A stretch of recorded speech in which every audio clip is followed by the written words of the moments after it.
Di awal film, memperlihatkan kelompok tentara terbaik Amerika yang sedang bertugas di Suriah. Kelompok tentara ini dipimpin oleh seseorang bernama John. Ini orangnya.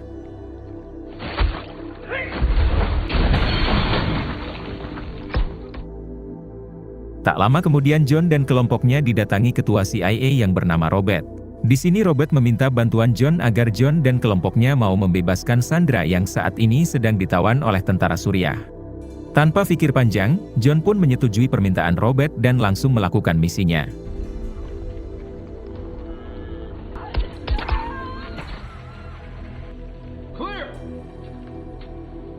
Setelah berhasil menemukan Sandra, John baru menyadari kalau ini bukanlah markas tentara Suriah, melainkan markas tentara Rusia. Menyadari hal tersebut, John langsung memerintah pasukannya sambil membawa si Sandra untuk keluar, namun tiba-tiba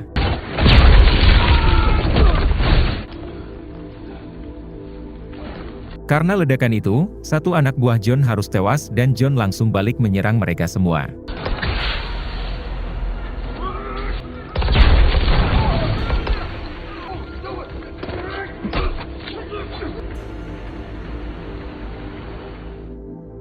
Hingga pada akhirnya John dan pasukannya yang tersisa, berhasil keluar sambil membawa Sandra tadi yang langsung dijemput menggunakan helikopter. Di dalam heli, John marah kepada Robert si ketua CIA karena dianggap telah menjebak John dan pasukannya. Namun Robert bersumpah, kalau dia juga tidak mengetahui kalau markas itu adalah markas tentara Rusia.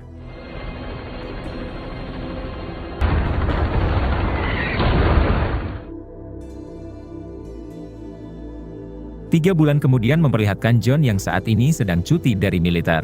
Diberitahu kalau John mengambil cuti selama 2 bulan, karena dia ingin fokus untuk menjaga istrinya yang sedang hamil tua. Terlihat John yang sangat bahagia karena sebentar lagi, dia akan mempunyai anak pertamanya. Adegan berpindah ke salah satu anak buah John, yang dulu ikut menyerang markas tentara Rusia di Suriah. Terlihat saat ini dia juga sedang mengambil cuti, untuk menghabiskan waktu bersama anak dan istrinya. Namun ketika dia akan membuang sampah, tiba-tiba ada satu mobil yang menabraknya hingga membuatnya tewas seketika.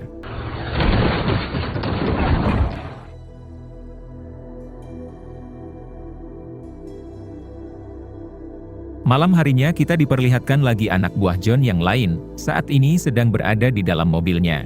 Namun tiba-tiba dia diserang oleh sekelompok tak dikenal hingga membuatnya tewas. Ternyata semua pasukan John yang dulu ikut menyerang markas tentara Rusia dulu, kini satu persatu mereka dihabisi oleh sekelompok tak dikenal. Di sisi lain terlihat John yang akan tidur bersama istrinya. John yang kebetulan tak bisa tidur, akhirnya dia memilih untuk tidur di kursi yang ada di lantai bawah. Tak lama kemudian datanglah sekelompok bersenjata lengkap yang menyelinap masuk ke rumah John. Di sini mereka langsung menuju kamar John dan langsung menembak ke arah tempat tidur. John yang menyadari hal tersebut, dengan sigap ia pun langsung membawa senjatanya, lalu balik menyerang mereka semua.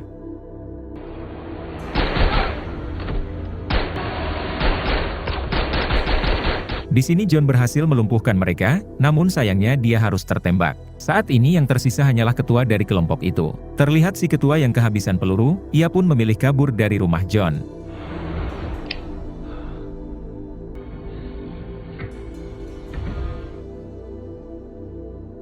Beberapa jam kemudian, John dilarikan ke rumah sakit karena dia terluka cukup parah, bahkan sekarang dia harus koma. Adegan berpindah ke para petinggi militer dan petinggi CIA. Di sini mereka sedang melakukan rapat atas semua kejadian yang menimpa John dan para anak buahnya. Terlihat Robert si ketua CIA yang saat ini berasumsi, kalau yang menyerang John adalah pasukan Rusia yang tak terima karena saat itu mereka diserang oleh John dan pasukannya. Namun di sini para petinggi belum bisa menerima asumsi Robert karena tidak adanya bukti. Adegan berpindah ke rumah sakit. Terlihat saat ini John yang baru saja sadar dari komanya. Kemudian John didatangi oleh atasannya di militer yang bernama Karen. Di sini Karen memberitahu John, kalau istri dan bayinya tidak bisa diselamatkan. John bertanya siapakah dalang di balik penyerangan itu. Karen menjawab kalau dirinya tidak mengetahui, karena kasus ini masih dalam penyelidikan. Beberapa hari kemudian, Karen mendapat undangan rapat tertutup bersama Robert, si ketua CIA dan juga Menteri Pertahanan. Di dalam rapat ini Robert mengatakan bahwa dirinya sudah menemukan bukti kalau yang menyerang John dan pasukannya adalah tentara Rusia atas motif balas dendam.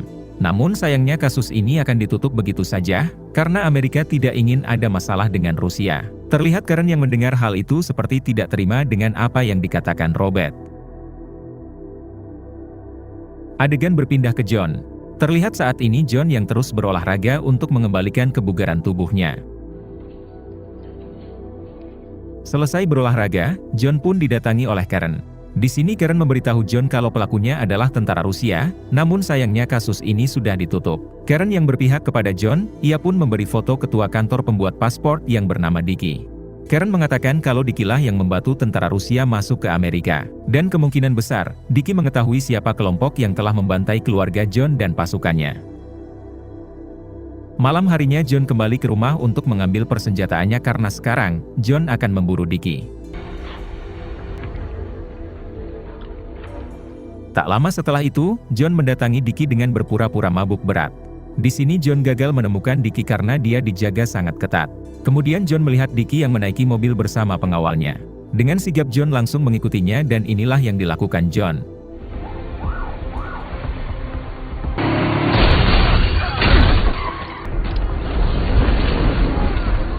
Di sini John nekat masuk ke mobil Dicky, lalu memaksa Dicky agar mengatakan satu nama yaitu ketua tentara Rusia yang menghabisi keluarga John. Dicky yang terus disiksa, akhirnya mengatakan kalau ketua tentara yang menghabisi keluarga John bernama Viktor Rykov. Setelah menghabisi Dicky, John langsung keluar dan dikepung oleh para polisi. Keesokan harinya memperlihatkan si Menteri Pertahanan yang sedang melihat berita di TV. Berita tersebut mengabarkan kalau John telah menghabisi Dicky, karena Dicky dianggap telah membantu tentara Rusia untuk membantai keluarga John dan pasukannya di tanah Amerika. Di sisi lain terlihat John yang saat ini dipenjara karena ulahnya semalam. Kemudian John didatangi oleh Karen yang langsung menegur John karena ulahnya tersebut. Di sini John mengatakan kalau dirinya sudah mengetahui nama dari ketua tentara Rusia yang menyerangnya, yaitu Viktor Rykov. Mereka telah membawa perang ke rumah John dan saat ini John akan membantai mereka sampai ke akar-akarnya. Kemudian John kembali dimasukkan ke dalam sel. Ketika di dalam, tiba-tiba John didatangi beberapa sipir yang akan membawa John secara paksa. Namun John yang tak suka dipaksa, tentu ia melawan hingga terjadi keributan satu lawan banyak.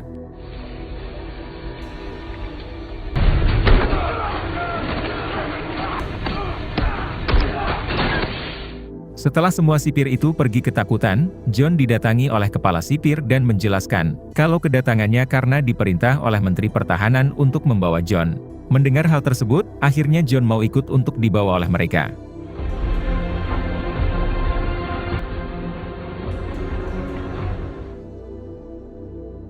Sesampainya di sana terlihat sudah ada Menteri Pertahanan, Robert dan Karen. Di sini si Menteri Pertahanan memperlihatkan beberapa foto kepada John dan menanyakan apakah John pernah melihat salah satu wajah dari mereka. John yang masih mengingat jelas wajah ketua tentara Rusia yang menyerangnya, ia pun menunjuk salah satu foto lalu berkata kalau orang itu adalah Viktor Rykov. Mendengar nama Viktor, Robert mengatakan kalau Viktor juga adalah buronan CIA yang sangat sulit untuk ditangkap. Kemudian si Menteri Pertahanan mengatakan kalau saat ini dirinya berencana akan membuat tim baru untuk menangkap Viktor yang sekarang berada di Rusia. Si Menteri berniat merekrut John agar menjadi salah satu dari timnya, mengingat John sudah tidak bisa diragukan lagi dalam menjalankan misi-misi berbahaya. Mendengar hal tersebut, tentu John pun bersedia karena memang tujuan John sekarang, memberantas orang-orang yang telah menghabisi keluarganya sampai ke akar-akarnya. Keesokan harinya, John dan tim langsung berangkat ke Rusia menggunakan pesawat.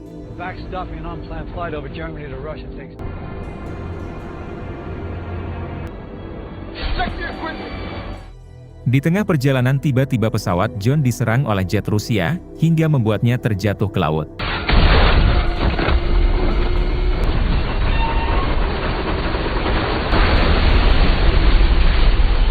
Untungnya semua orang yang ada di pesawat itu berhasil selamat, lalu pergi menuju perbatasan Rusia menggunakan Skoci.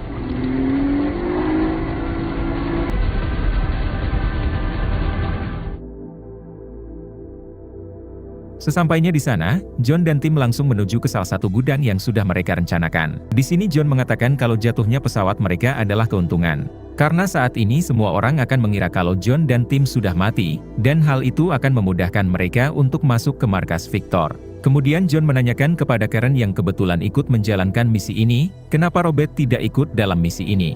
Karen menjawab, kalau dirinya tidak tahu karena yang mengatur misi ini adalah Menteri Pertahanan langsung. Mendengar hal tersebut, John menjadi curiga kalau pesawatnya tadi sengaja diserang oleh Robert dan si Menteri Pertahanan. Adegan berpindah ke Robert yang ternyata saat ini sudah berada di Rusia. Terlihat Robert juga sedang menonton berita terjatuhnya pesawat John dan timnya. Kemudian tiba-tiba Robert dikagetkan dengan kedatangan John yang langsung menodongnya. Di sini John memaksa Robert agar mengakui kalau dirinya sudah menjebak John. Namun Robert bersumpah kalau dia bukan pengkhianat. Bahkan kedatangannya ke Rusia sekarang untuk menangkap Victor, karena Robert mendengar kabar kalau John dan timnya sudah tewas di dalam pesawat. Di sini John tidak percaya begitu saja, namun anak buah Robert membantu menjelaskan kalau mereka sekarang sudah mendapat lokasi Victor yang sedang berada di apartemen. Mendengar hal tersebut, akhirnya John percaya dan bergabung bersama tim Robert.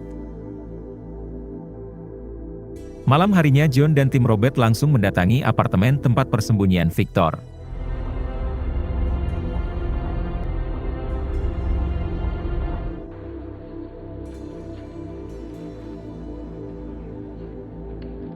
Sesampainya di sana, terlihat Victor yang sudah mengetahui kedatangan mereka, ditambah Victor sudah memakai rompi bom di badannya. Dengan santai Victor pun duduk lalu mengatakan, kalau mereka semua adalah boneka yang diperalat oleh Amerika. Victor menjelaskan kalau semua ini adalah rencana Amerika. Sebenarnya Amerika sangat menginginkan perang dengan Rusia karena dengan begitu, maka negara Amerika akan ditakuti oleh negara-negara lain. Si Menteri Pertahanan sengaja membuat skenario ini karena dia akan memulai peperangan dengan mengorbankan John dan timnya. Sebelum Victor meledakkan dirinya sendiri, dia mengatakan kalau pion seperti mereka hanya perlu mati agar raja bahagia dan kemudian,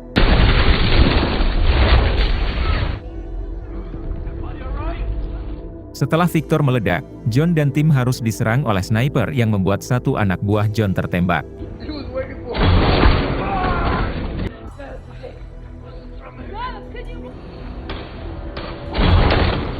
Terlihat juga ketika dua polisi Rusia mendatangi tempat itu, mereka langsung ditembak oleh si sniper tersebut. Di sini John semakin terpojok karena sekarang tentara Rusia akan menganggap kalau pelaku semua ini adalah John dan timnya. Pada akhirnya John dan Karen akan berusaha menghabisi si sniper, sementara Robert dan yang lain akan berusaha mengalihkan perhatian si sniper.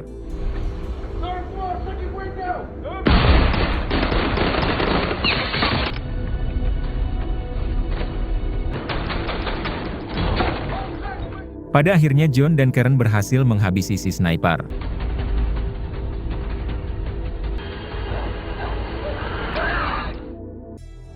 Dengan cepat John langsung memerintah agar mereka semua segera meninggalkan tempat ini. Namun ketika akan pergi, mereka semua sudah dikepung oleh polisi Rusia dan juga para tentara Rusia. John yang sudah kepalang emosi, ia pun memerintah semuanya agar pergi melalui jalan belakang, sedangkan dirinya akan mencoba melawan tentara dan polisi Rusia hanya seorang diri.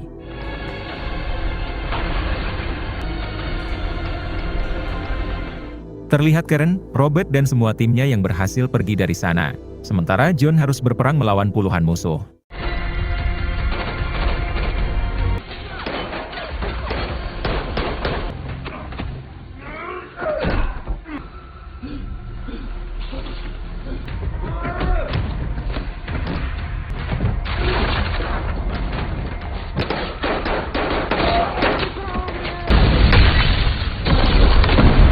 Pada akhirnya John berhasil melumpuhkan sebagian dari mereka, lalu memakai baju tentara Rusia untuk melarikan diri.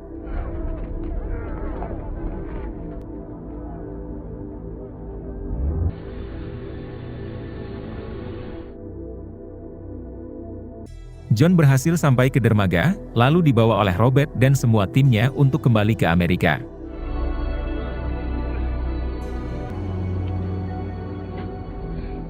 Di tengah perjalanan terlihat John, Karen dan Robert yang sedang merencanakan sesuatu. Di sini Robert sangat tidak habis pikir, kalau selama ini mereka hanya dijadikan boneka oleh Amerika. Kemudian Robert mengatakan kepada John untuk memalsukan kematiannya ketika kecelakaan pesawat kemarin.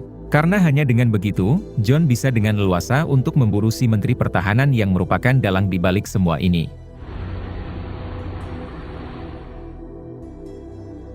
Singkat cerita, kini adegan berpindah ke si Menteri Pertahanan yang sedang makan malam. Ketika si Menteri ke toilet, tiba-tiba John muncul dan langsung membawa paksa si Menteri. Di tengah perjalanan, John mengatakan kenapa si Menteri tega melakukan semua ini, bahkan istri dan jabang bayi John juga harus menjadi korban. Si Menteri menjawab, kalau semua ini dia lakukan demi Amerika. Dengan begitu emosi John akan meningkat untuk memulai peperangan dengan Rusia. Si Menteri sengaja menjadikan John dan timnya sebagai umpan, karena jika Amerika berhasil memerangi Rusia, maka semua negara di dunia ini akan menakuti Amerika. Mendengar semua itu, emosi John seketika memuncak hingga menerjunkan mobilnya ke sungai.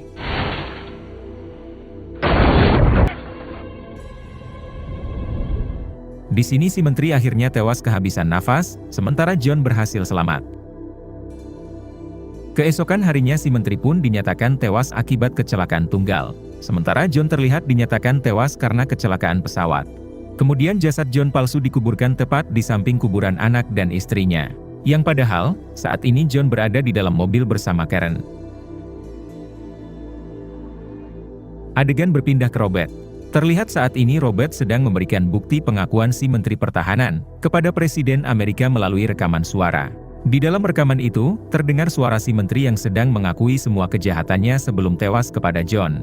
Ternyata saat itu John merekam pembicaraan si Menteri sebelum menerjunkan mobilnya ke dalam sungai. Di sisi lain terlihat John dan Karen yang saat ini sedang berada di bandara. Sekarang John memutuskan untuk meninggalkan Amerika dan akan hidup dengan identitas baru di negara lain. Kemudian film pun tamat.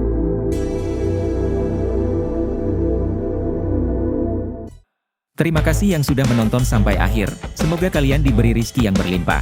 Salam untuk semuanya dari Hampura Film.